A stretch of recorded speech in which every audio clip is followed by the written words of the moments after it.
Absolutely nothing beats windshield time, a road trip, and good conversation in the car. Welcome to another episode of Dan the Road Trip Guy, where we have entertaining conversations about cars and road trips, life lessons, and maybe every now and then a little advice. I'm your host, Dan Neal, road trip extraordinaire, and now buckle up and enjoy the show. It is a beautiful Saturday afternoon in Cincinnati, Ohio, and I am on a virtual road trip today. My guest is Denis Beausejour. He also lives here in Cincinnati. Denis started his career at Procter Gamble, worked there 20 plus so years.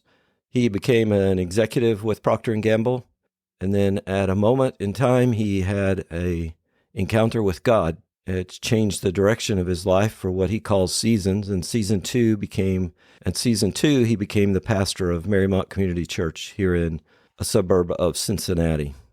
He is now in his third season of life as a book author and speaker. His book came out in January, titled The Biggest Idea Ever: Trade Anxiety, Fear, and Burnout for Peace, Purpose, and Significance. I am excited to talk to him. I'm going to do a first on Dan the Road Trip Guy. I'm going to give away 5 copies of his book to 5 listeners. You'll want to stick around for the entire episode, and you can learn how to register for one of those books. Well, welcome to the show, Denis. Hey, good to be with you, Dan. Yeah, I appreciate you taking the time for a little virtual road trip here around Cincinnati. Well, we'll be going a little bit further than that, but it's going to be fun.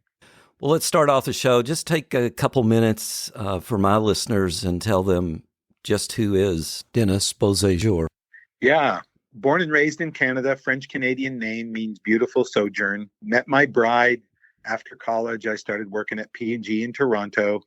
We've been married 42 years. We have 4 kids. We have 10 grandkids and 1 more coming. Yeah, I had 3 seasons. Season 1 was P&G executive, working in 5 different countries, and then became a pastor. That's my 2.0 here in Cincinnati at Marymount Community Church. And then third season is an author and disciple maker. That's kind of a thumbnail sketch on Denis. All right. Well, thank you for that. Well, this is Dan the Road Trip Guy, and I start my conversations with, what was your first car? Yeah, it was a 1969 Volkswagen Beetle, kind of beat up. It's what I brought to college.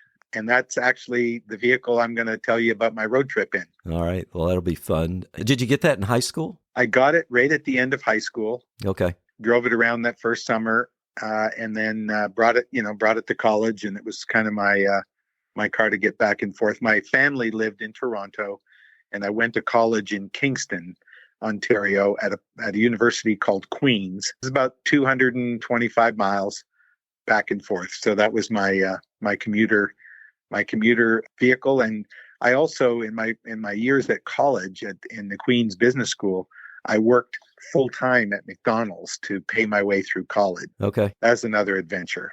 Well, that's a fun car. You should have hung on to that. It'd probably be worth a little bit more today.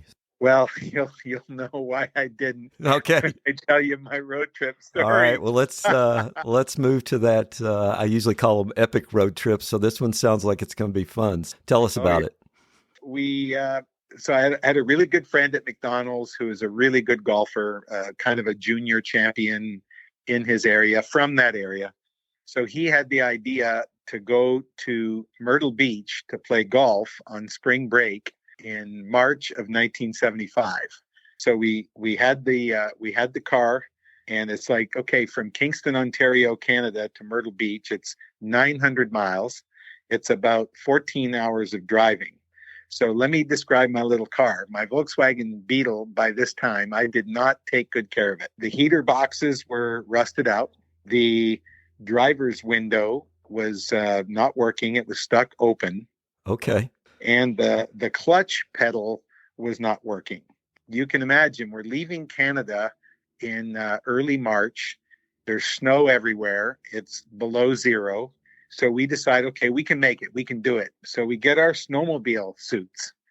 And so I'm talking boots, full body, snowmobile suit, not gloves, but large mittens, toques, the whole 9 yards, and also some goggles, because when you start driving at 60 miles an hour, the wind's coming in, the cold wind is coming right into your vehicle. You're driving. So Sure. anyway, we get all dressed up. His parents, my parents didn't know about it, all the details. His parents like, you guys got to be out of your mind. We did. We got packed up. We had our golf gear in the back. We stayed in cheap motels. We drove all the way down Highway 81. We cut over and we went down 95, all the way down there, and then obviously over to the coast. And of course, it was crazy for the first 5 hours, but it actually started warming up. And by the time we got, into North Carolina, it was fantastic. So we stowed the snowmobile suits. It's like, imagine, it's like they'd stow their lunar lander, walking around spacesuits. It was like stowing our snowmobile suits. We played a different golf course every day. Myrtle Beach was like this phenomenal golf capital of the world. I was just taking the game up. Bill, my buddy, he went to the local community college. We had the same spring break week. And then, but he was a lefty and a really good golfer. He was, like I said, a junior champion. I learned the game from him, and watching him swing, and then try to repeat what he was doing, looking at myself in the mirror, really watching him swing. So we went out for fast food, most meals, or cheap little diners. I mean, you get some great breakfasts, at some of these little diners, hole in the wall diners. You can get a fantastic breakfast with bacon, eggs, and everything for like $2.50 back in the day, maybe $2. Sure. So we just rolled on and played golf, got sunburned, which was the rite of passage for Canadians escaping the long and bleak winters of the hinterlands. On the last day, we played at one of the most famous courses in Myrtle Beach. It's kind of a private, semi-public course called the Dunes.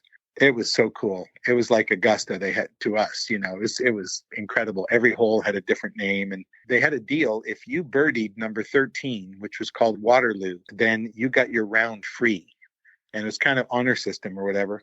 So Bill is just a fantastic player. So he gets on the green in 2, and he 2-putts on a par 5 for a birdie. I don't know what I got on that hole, but I know I had a 35-foot putt for 99, first time to break 100 on 18, and I made the putt, and I just went nuts. First time breaking 100.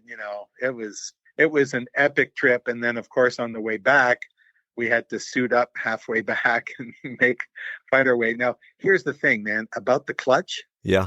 You had to park the car on a slight downhill because the Volkswagen was so cool. You could leave it in first gear and turn the ignition, and it would turn over in first gear, and you would stutter along, and you'd be going first gear.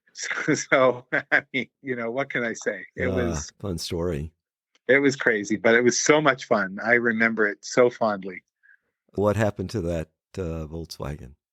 Yeah, the Volkswagen ended up dying the next year. I was a sophomore in college, so I drove it for almost another entire year and 3 months. And then one day, the ignition would no longer turn over. You could not move it, and you couldn't get it out of. You couldn't. Well, actually, I tried. I started in neutral, and then I learned how to park it on a hill near my apartment where I lived. Yeah, and then push it down the hill with the engine running, and then jump in and just jam it in second, and it would, but I realized, like, okay, I can't get any more mileage out of this. And unfortunately, with the Canadian winters and all the salt, the body was rusting. There was a hole in the floor. Anytime you go through a puddle, you get the splash up through the floorboard. So I finally retired it, took it to a junkyard and got $100 for it. And then my second car was a Chevy Caprice. That was a much better car. It lasted all the way through the end of college. Fun story. Thank you for sharing that. So we'll change gears a little bit here. And so you graduated college and you went to work for Procter Gamble, which for those who don't know is a Cincinnati company. Tell us about that. How did you end up at Procter Gamble? The guy that owned, well, when I came to college, he owned one McDonald's, but by the time I graduated, he owned five. Prior to getting his first McDonald's franchise, he worked for a company called Faisal Royale, and that was a Canadian paper company that made paper towels and nose tissues and toilet paper and all that stuff. So he said, dude, the best company to work for out of college is Procter Gamble. You know, they kicked our butts almost routinely. I did. I thought, okay, I better find out about this. So I realized I'd never heard of the company, but I'd heard of all their brands. You could go in a food store, supermarket, and you could look around the shampoo aisle, the food aisle, and they had everything, you know, from Pringles to Pampers. So I thought, wow, this is a really cool company. And the attraction was you could, in 2 to 3 years, you could be promoted to run a brand, be a brand manager. And that was the opportunity to run your own business, to make decisions about pricing and packaging and advertising and help bring new product formulations to market and all that stuff. And that really appealed to me. I was kind of an entrepreneur, and I was doing a lot of the local marketing for the McDonald's franchisee. And so I really loved marketing, and I loved the idea I could run my own business coming out of college, you know, after, let's say, 2 or 3 years of training. And that's exactly how it worked out. You know, I was running a brand after a couple of years there, just worked my way up, running bigger and bigger brands, and then being a group brand manager, and then being a division advertising guy. Right. Okay. So it was great. I had a ball, and my wife was doing the same thing. We had a lot of friends. We had a great community there of great people who were fun to work with and fun to spend weekends with. Right. So what was your first brand there? What'd you work on? Well, when I started, I worked on Pampers. Okay. So my first, my first assignment on Pampers was to go with the professional services guy to Ottawa for a weekend baby fair. This guy had a kind of an SUV type of vehicle, maybe a big station wagon, and he had a trailer, like a U-Haul, and he had all the stuff in there. And so we drove together. His name was Colin. We drove down from Toronto to Ottawa, where I used to live when I was younger. And we set up shop in this big baby fair. And I spent the whole weekend talking to moms, pregnant moms, explaining to them about Pampers, but also current moms. And I was changing diapers. Like I probably changed, 100 diapers that weekend. So I'll tell you what, man, I came back to the office. You could, go in and get all the market research and read all these research reports, but you could not replace what I learned from those women and those babies that weekend. And my boss, who was the brand manager at the time, he was a single guy. And his boss was a lady who had, I think, maybe 2 kids, young kids. So she knew 100,000 things more than we did on the business. But man, I'll tell you what, going to that baby fair that weekend, I had a zillion ideas on how to do advertising, what kind of product improvements. Like, I'll tell you one thing I learned. These ladies go to this supermarket once a week. So we were selling Pampers in boxes of 12. Okay. 12 diapers. Well, do the math. That's going to run out about Wednesday. So this was back in the day when it was still 80% cloth and 20% disposables. So I said, guys, all we have to do is we just need to put more diapers in the box and they won't run out. And they use Pampers, and they're a little bit guilty because it is convenient and it is more expensive than cloth. So we have to remove their guilt by telling them that these are drier on the baby skin, So those were some of the things that, we were working on, but I got a chance to talk to all these women, and I knew for sure, I knew without any doubt, that's what we had to do next to move the business ahead. And sure enough, we started increasing the size of the diapers. We even introduced a 48 pack at one point, and that business was growing by leaps and bounds. We essentially put cloth diapers out of business. Interesting. That sounds like a fun job. Yeah, it was certainly not what I expected, but it was really fun. And I was kind of not too freaked out becoming a dad. Yeah, I bet not. You changed diapers really well, I bet. Yep, I can do it. Still do the grandkids. Yeah, fun. You spent 20 years or so there, and then you made a switch. You talked about that earlier when we were talking, but you became a pastor. Yeah. Tell us about that moment when you decided God's called me to be a pastor. Yeah, it was really interesting. I mean, I almost died in an earthquake in Japan in January of 95. Okay. It kind of rattled me and got me thinking. And when I say almost died, I don't mean a near death experience where I actually left my body and all that. I mean, about a 2,000-pound huge steel bookcase that had tons of P&G products stored on it in the office on our floor, on the 22nd floor. The earthquake hit, and I was in the office alone because I had jet lag. It was like 5:45 in the morning. I just came back from the States the night before, and I'm carrying a coffee, and I'm going back to my office. All of a sudden, the thing hits. Coffee goes flying. Books and tables and computers are falling all over the place. The place is shaking like crazy, and I fall to the ground. And then the next thing, I have a boom right beside my head of this bookcase landing, and I had no idea what was happening. When I say near death, I just mean, man, another 6 inches and I'd be a goner. Sure. And, anyway, I started asking questions, and then we moved to China about 7 or 8 months later, and then I was in China with the job of introducing Tide and Crest, working crazy hours. I had 7 joint ventures all across the People's Republic of China. My family lived in Hong Kong, which was still owned by the United Kingdom at that time. And then I was gone all the time. There was a retreat that was offered. I said, man, I need to go from our church on Sunday morning. I said, I need to go to that retreat.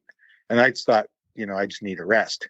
I had no idea what a retreat was. I had no idea about, I had a very limited understanding of the Bible and Jesus. I was in church because my wife thought it was a good idea for our family and our kids. And I was, most Sundays I was a little bit hungover in church.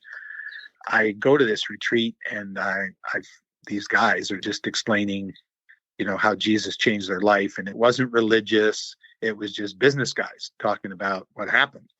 And so I'd never heard a guy share his story. I'd never heard a guy share his faults like that and just let their guard down. They shared some scripture, and I said, oh my gosh, this is real. Like, I'm seriously messed up. I'm an absentee dad. I'm a workaholic. I'm unfaithful to my wife. I mean, I'm actually pretty successful on the outside, but I'm rotten on the inside. And now I know why. I'm not doing things God's way. And so, yeah, that was the moment where I just did a 180 in tears and received the good news. Started walking with Jesus. Shortly after, maybe a few months, they transferred me to Cincinnati. Okay. I arrived here to be the global VP of marketing in 96, and I did that job for 4 years. And in 2000, I just felt God say, okay, we're done here. I need you to check out. And what are we doing? I said, what are we doing? And he goes, I'll tell you later. So it was one of those leaving a 7-figure job for an unknown situation. But I just felt completely like this is the thing. This is the thing God wants me to do. And so I did. And it took about 4 years from there to finish seminary and do some ministry with Campus Crusade and do some other things and preach a lot, to then realize, okay, I'm supposed to be a pastor. So started praying about that and became the pastor at Marymount. And it was kind of a miraculous thing. The way it came about was my son, who graduated from CHCA, went to William and Mary, and another girl who graduated from Marymount high school, went to William and Mary, and they didn't know each other, but they met there. Okay. Her dad came in for a lunch on a Friday. She dragged him along because they were good friends. He was an accountant guy, and my son goes, what else do you do besides being an accountant? He goes, well, I'm the pastoral search chair for my church, Marymount Community Church. And my son goes, well, my dad, you need to talk to my dad because he's been on a journey into ministry, and he's supposed to be a pastor. Her dad called me, and we started interviewing, and the rest is history. It's kind of amazing. That is. And I usually say there's no just happenings. And thank God. Right. God aligned, what if your son went to college someplace else, or, whatever, hadn't linked up with this young lady. So. Yeah. I just felt like for all those years leading up to the earthquake, and then leading up to the retreat, and then leading up to moving to Cincinnati, and then leading up to going to Marymount, I just felt like I was in a tractor beam half the time, where stuff was happening, and it was like, wow, okay, I'm going to follow that thread. And so I think God trained me early on to hear his voice and to pay attention to what he's doing. So, and that became kind of the gist of my ministry, was to help business people, because most of my church was business type people, help them, and with young families, help them hear God's voice and do what he wants them to do. It's a bit of an adventure and a way to, it's a great way to live. And so then you moved on to, I forget what you called it, I'll just call it Act 3, and that was you became an author. Yep. And speaker, I guess. But tell us about how long did it take to write this book? Like a lifetime with all this experience?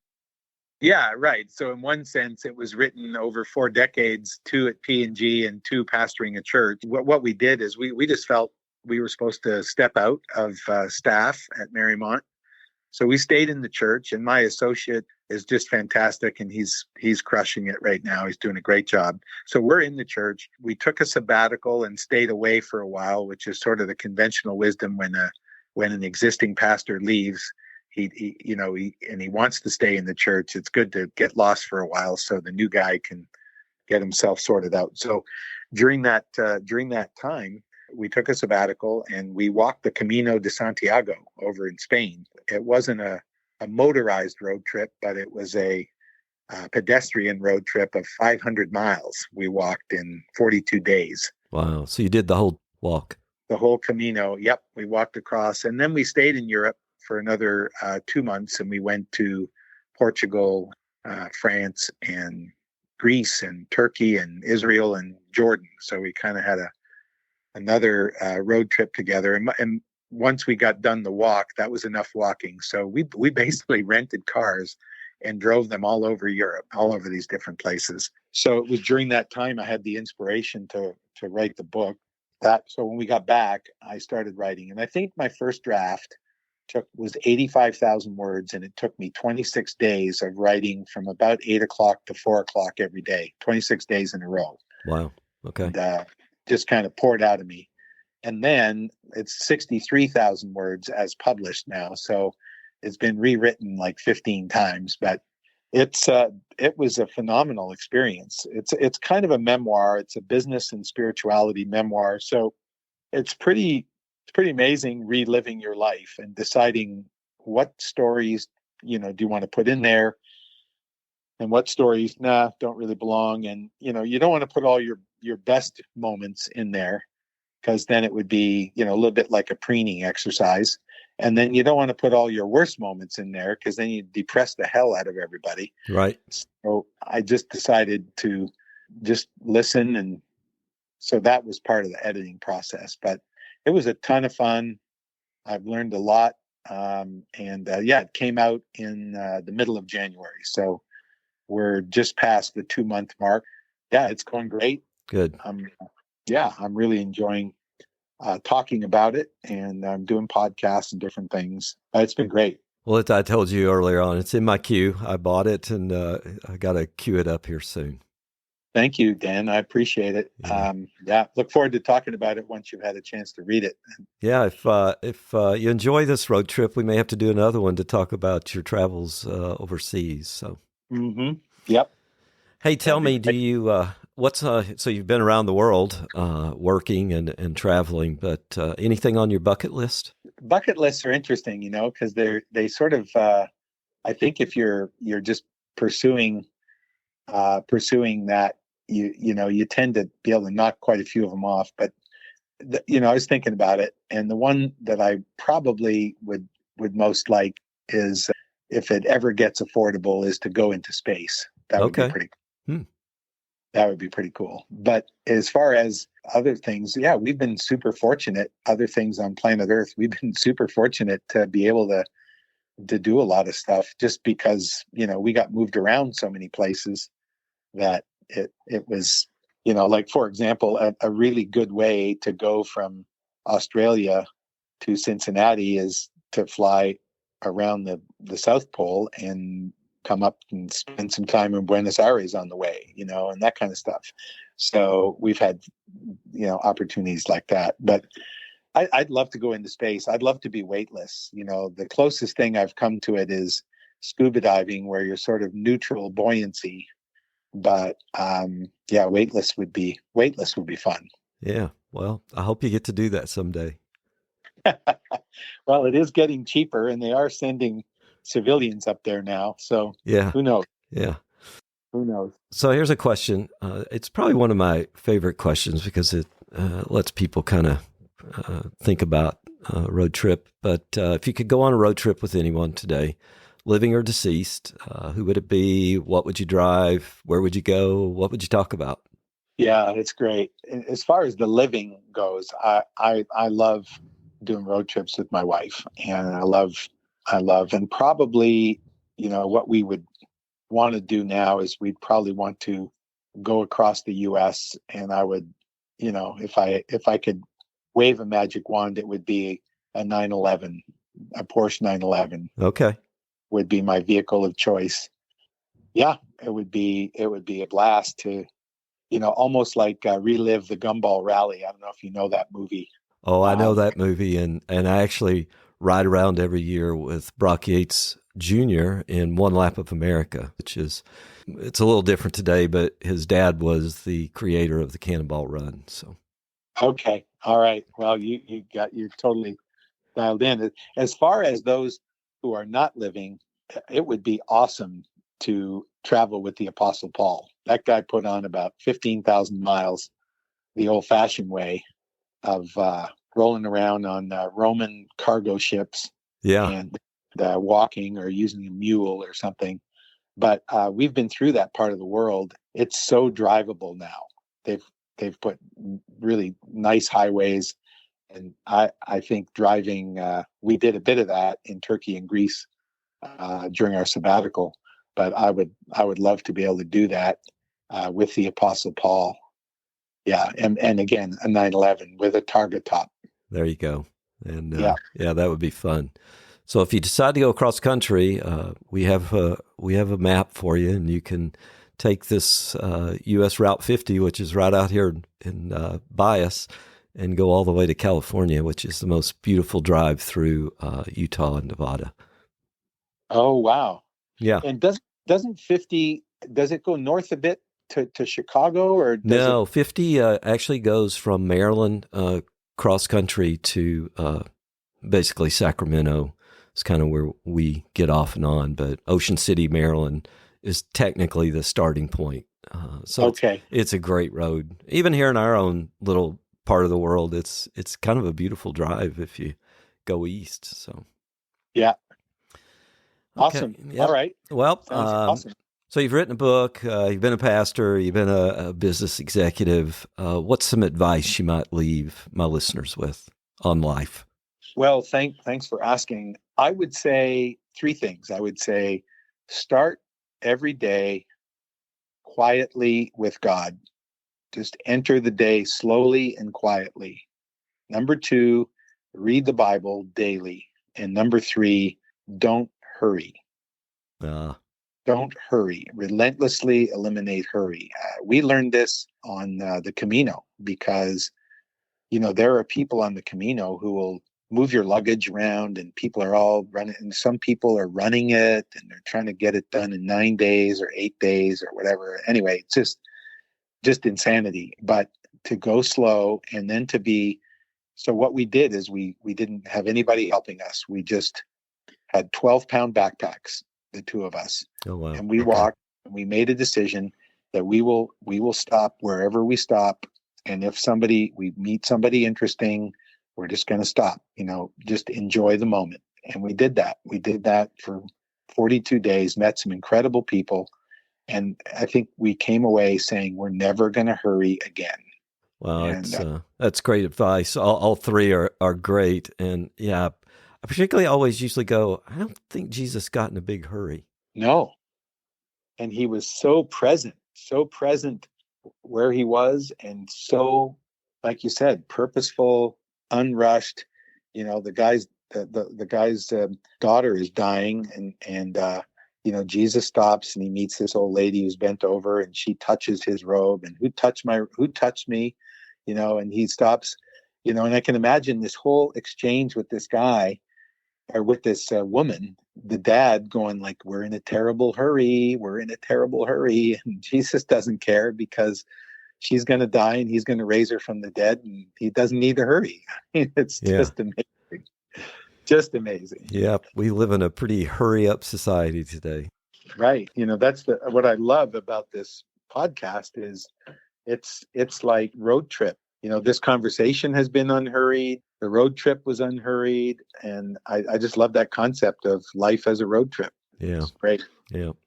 Well, Denis, I really appreciate you doing this. I think we've met one time in Marymount Church, but I just appreciate you taking my call and agreeing to be on here. And as we leave our little trip here and we wrap up, leave my listeners with how to find your book or a charity or whatever it is you want to tell them. Thanks, Dan. I loved our first meeting at Marymount. Good to be on with you today. Great concept, this program. But as far as just how to reach me or connect or do the next thing, the book, The Biggest Idea Ever, Trade Anxiety, Fear, and Burnout for Peace, Purpose, and Significance.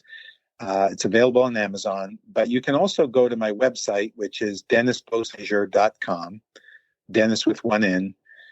You go there and you can download chapter 1 for free and just see if you like it. You can also download an essay I wrote on the Camino or an essay I wrote on Israel. And I also have like a 40-day devotional. There's a bunch of free stuff there. There's also a link to buy the book. So okay.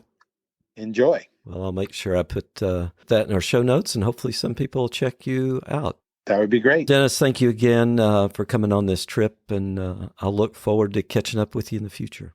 All right, Dan. Thanks very much. Good to be with you and your listeners today. Have a great day. So I mentioned at the top of the show, I was going to do a giveaway of 5 copies of Denis's book, The Biggest Idea Ever. If you would like to be entered in the contest, go to my website, DannyNeal, DannyNeal.com/idea. I will choose 5 random names from the entries. And if you're lucky enough to get one of those, I will get in touch with you and ship it to you. Until we meet up again, you can find me on the internet at dantheroadtripguy.com. I hope you will follow this podcast so that you don't miss any upcoming episodes, and share it with your family and friends so that they can enjoy the stories of my guests also. Until we meet again on a future episode, keep having conversations with each other and keep driving.